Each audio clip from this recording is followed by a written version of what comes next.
एक आंचलिक दल भाव में विजु जनता दल सभ्य संग्रह कार्य को सब गुरुत्व दे आसी मर्म आम चलित वर्ष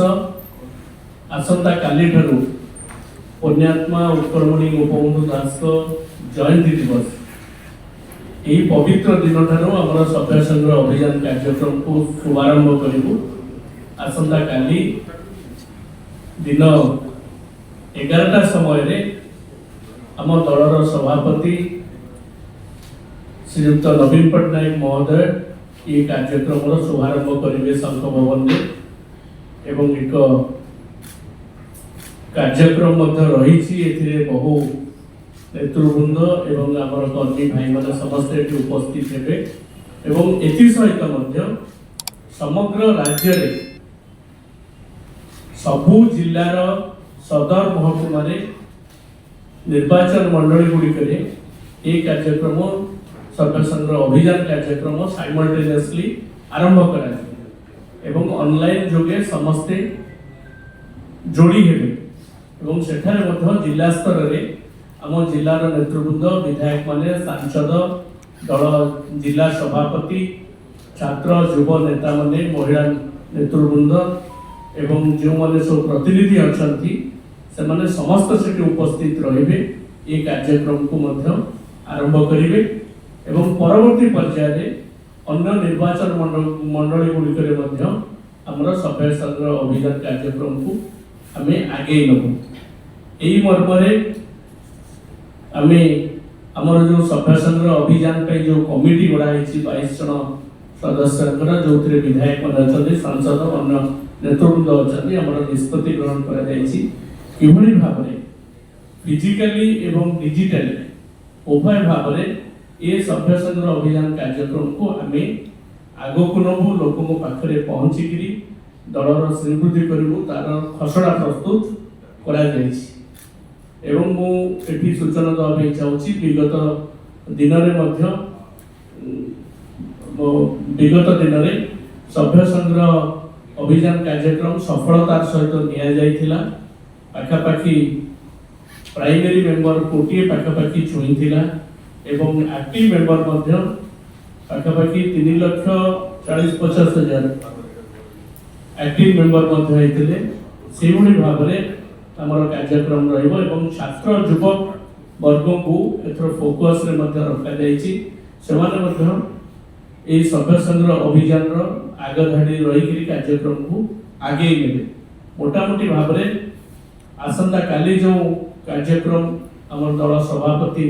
एटी पहुंची संघ भवन में दिन 11टा बेले आरंभ हे एवं जिला स्तर में आरंभ हम तापर ये पूजा पर ये कार्यक्रम को बहुत डिजिटली एवं फिजिकली कार्यक्रम को आम आगे विरोध दल नेता विजु जनता दल सभापति माननीय श्रीयुक्त नवीन पट्टनायक आह्वान दीर्घ 2 दशंधि ऊर्ध्व समय धरी 5 थर ओडिशावासी सेवारे आम समर्पित एवं आज ओडिशार जनसाधारण जो गुरु दायित्व माननीय पूर्वतन मुख्यमंत्री नवीन बाबू न्यस्त कर विरोधी दलर भूमिका आमको जो न्यस्त कर सुचारू रूपे पालन करने आम संकल्पबद्ध यही अवकाश विजु जनता दल को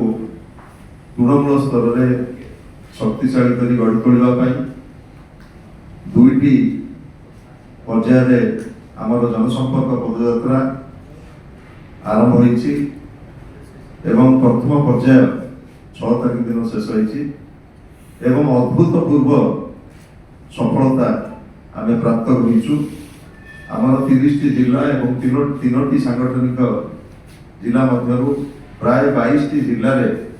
जनसंपर्क पदयात्रा सरीछि एवं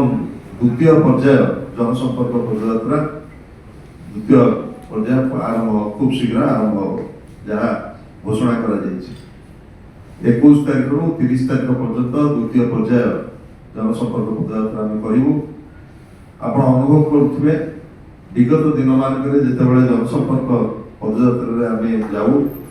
जो उपलब्धि आम रही जनसाधारण सहित अतुट भाव में केमी संपर्क जोड़ू एवं नवीन सरकार विभिन्न सफलतार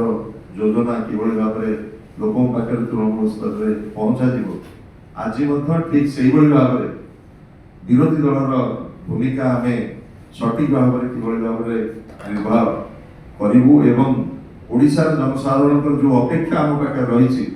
पूर्ण करने निरंतर भाव में जनसाधारण सहित यही जनसंपर्क पदयात्रा माध्यम दल को साधारण जनसाधारण सहित आम जोड़ी एवं द्वितीय पर्याय जनसंपर्क पदयात्रा अनुरूप भाव में किभली भाव में आम संपर्क जोड़ू से संपर्क में दल व्यापक भाव में कार्य आरंभ करी कही रखा चाहे आमर सभ्य संग्रह अभियान आसंता काली ठारू आरंभ करा जाउछि बोथ डिजिटली हम एवं मैनुअली करा एवं सभ्य संग्रह अभियान को किभली भाव में त्वरान्वित करा जनसंपर्क पदयात्रा रे सभ्य संग्रह अभियान को त्वरान्वित करने पदक्षेप निया जाउछि मु आशा करुछि विजु जनता दल एक आंचलिक दल हिसाब से आम ओडिशावासी सब स्वार्थ स्वाभिमान आम लड़ाई जारी रखीचु एवं आशा करुचु गणमाध्यम आपण मान सहयोग शुभेच्छा यह अवकाश में मु कामना करी